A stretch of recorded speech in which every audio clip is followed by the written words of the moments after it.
सर्वांचं स्वागत आहे पुस्तक कट्टाच्या या नवीन भागात. आणि आजच्या या सखोल चर्चेतनं आपण ब्रायन ट्रेसी यांच्या ईट दॅट फ्रॉग या पुस्तकातील प्रकरण 8 ते 11 यावर अतिशय सविस्तर चर्चा करणार आहोत. हो, आणि मला वाटतं ही चर्चा खूप रंजक होणार आहे. कारण नक्कीच होणार आहे. कारण आपला आजचा मुख्य उद्देश हाच आहे की आपली जी चालढकल करण्याची सवय असते ना, म्हणजे प्रोक्रॅस्टिनेशन, हो, ती कशी थांबवायची हो. आणि आपली उत्पादकता एकदम सर्वोच्च शिखरावर कशी न्यायची, याचे अचूक टप्पे आपण समजून घेणार आहोत. अगदी बरोबर. आणि या 4 प्रकरणांमधून आपण जे विचार घेणार आहोत ना, त्यात एक खूप छान सलग धागा आहे. म्हणजे कसं? म्हणजे तसं बघायला गेलं तर हे सगळे टप्पे एका साखळीसारखे जोडलेले आहेत. याची सुरुवात होते ती एकदम साध्या पूर्वतयारीपासून आणि शेवट होतो तो आपल्या स्वतःमधील छुप्या मर्यादा किंवा अडथळे ओळखण्यात. अच्छा, ठीक आहे. तर आपण हे थोडं उलगडून पाहूया, कारण आजची ही चर्चा फक्त वेळेच्या नियोजनावर नाहीये, तर कामाची शारीरिक आणि मानसिक तयारी कशी करावी यावर आहे. तर या साखळीचा पहिला दुवा म्हणजे प्रकरण 8, ज्यात कामाची अचूक पूर्वतयारी करण्याबद्दल सांगितलंय. म्हणजे प्रत्यक्ष कामाला सुरुवात करण्यापूर्वी आवश्यक असलेली प्रत्येक गोष्ट आपल्या हाताशी असली पाहिजे.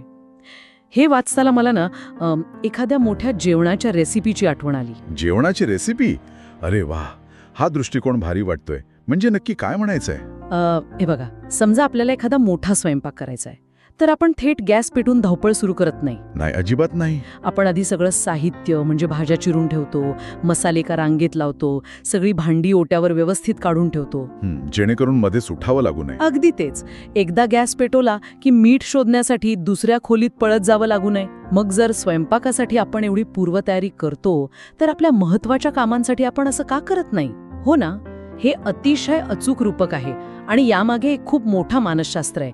जेव्हा आपण स्वच्छ आणि नीटनेटक्या जागेवर बसतो, तेव्हा ती जागा आपल्याला एक प्रकारची मानसिक ऊर्जा देते. म्हणजे मानसिक अडथळा दूर होतो. हो, इथे फ्रिक्शन किंवा मानसिक घर्षण हा मुद्दा महत्वाचा आहे. जेव्हा सर्व माहिती, पेपर्स आणि अगदी पासवर्ड सुद्धा हाताशी असतात ना, तेव्हा कामाला सुरुवात करण्यासाठी लागणारा जो मानसिक अडथळा असतो ना, तो जवळजवळ संपून जातो. बरोबर. नाहीतर आपण एखादा रिपोर्ट शोधायला उठतो आणि वाटेत फोन दिसतो, मग नोटिफिकेशन्स बघण्यात आपला अर्धा तास कधी जातो तेच कळत नाही. अगदी तेच होतं. या संदर्भात पुस्तकात लॉस एंजेलिसमधील विल्शायर बुलवर्डचं एक खूप भारी उदाहरण दिलंय. तिथे काही पटकथा लेखकांना म्हणजे स्क्रिप्ट रायटर्सना विचारण्यात आलं की तुमची स्क्रिप्ट कुठपर्यंत आली आहे? हो, आणि 4पैकी 3 उत्तर काय होतं माहितीये? ते म्हणाले, जवळपास पूर्ण झालीये. बापरे. पण वास्तवात त्यांनी सुरुवातही केलेली नसते, बरोबर? होय, कारण लोकांना लेखक असण्याची ओळख आवडते, पण प्रत्यक्ष टेबलावर बसून लिहिण्याची जी कष्टदायक प्रक्रिया आहे त्याचा कंटाळा येतो. अच्छा.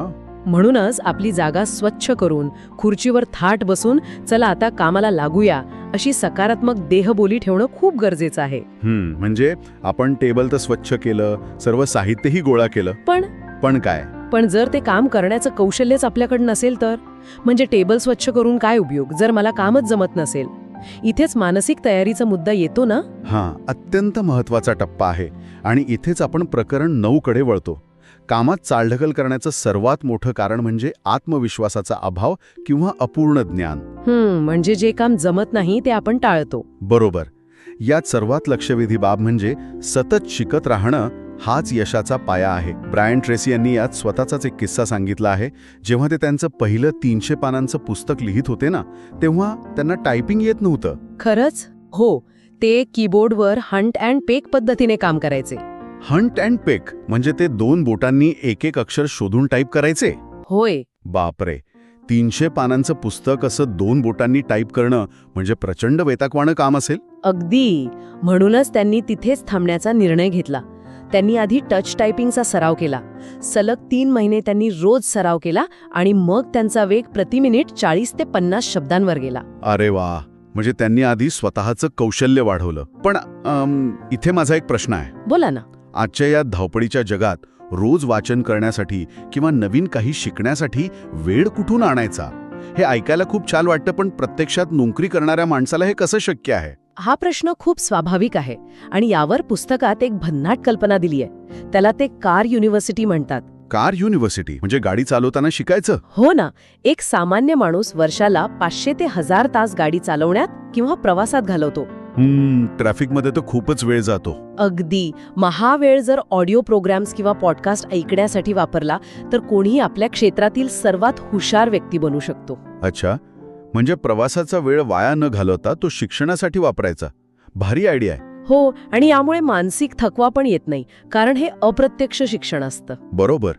आता कौशल्य तर आपण विकसित केली, पण ती नेमकी कुठे वापरायची हीच वेळ आहे आपली सुपर पॉवर ओळखण्याची, जे प्रकरण 10 मध्ये सांगितलंय. अगदी बरोबर. म्हणजे मला हे ना एका व्हिडिओ गेम सारखं वाटतं. व्हिडिओ गेम कसा काय? कसं आहे ना, आपण जेव्हा एखादा व्हिडिओ गेम खेळतो तेव्हा ज्या गोष्टीत आपला खेळाडू आधीच पारंगत आहे, समजा त्याला जादू करता येते, तर आपण त्याचे पॉइंट्स फक्त जादू वाढवण्यासाठीच वापरतो. अच्छा, हां. त्याला जबरदस्तीने तलवारबाजी शिकवत नाही. त्या गुणांवर लक्ष केंद्रित केल्यास गेम जिंकणं सोपं होतं. तसंच खऱ्या आयुष्यातही जे काम इतरांसाठी कठीण आहे पण आपल्यासाठी सहज शक्य आहे, ते ओळखणं महत्वाचं आहे.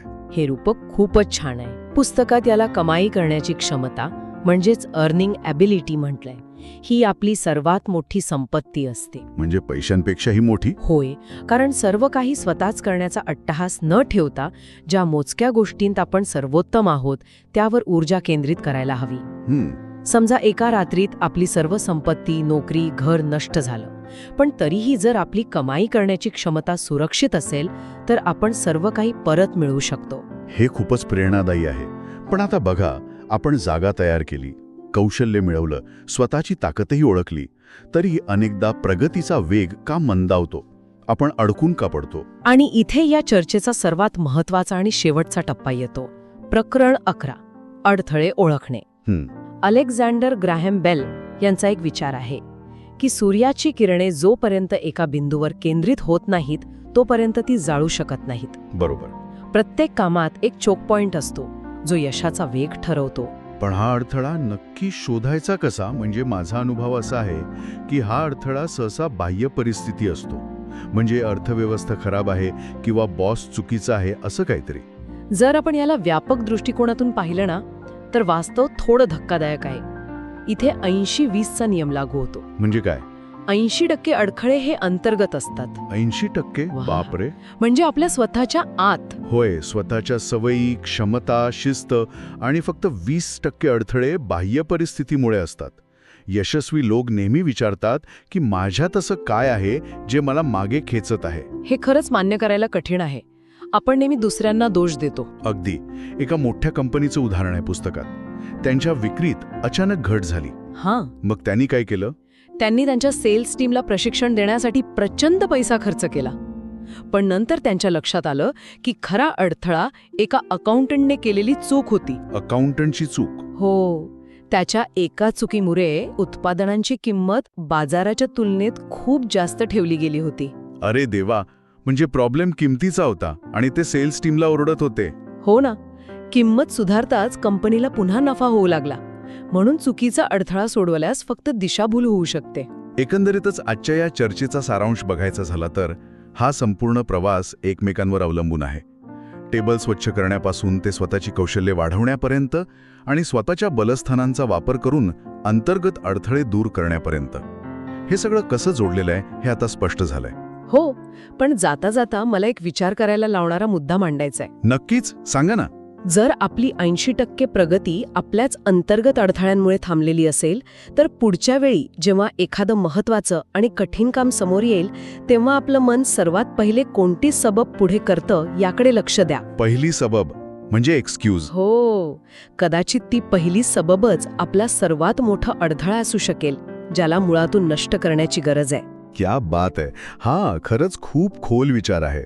आपली पहिली सबब हीच आपली खरी अदृश्य भिंत असू शकते आणि ती ओळखली की काम सोपं होईल. या विचार करायला लावणाऱ्या मुद्द्यासोबतच आपण आपली आजची ही सखोल चर्चा इथेच थांबूया. आपली पहिली सबब शोधा आणि ती आजच दूर करा.